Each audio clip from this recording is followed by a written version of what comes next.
د الله رسول علیه الصلاۃ والسلام ته یو بادشاه هدیه کې یو جبه راولېږله د ریخمو چې په هغې باندې د سونې کار شوی و، یعنې د سونې تارونه په هغې باندې لګېدلي وو.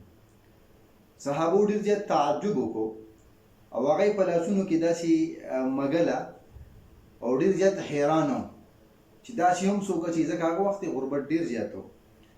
نبی علیه الصلاۃ والسلام صحابو د تعجب ولیدو نو ورته وی اتعجبون، آیا تاسو تعجب کوئ د دې جوبې د دې ریحمو په دې نرموالي باندې؟ هغوی وتې او د الله رسوله نبی علیه الصلاۃ والسلام د صحابو ذهن په آخرت باندې جوړ کړی و.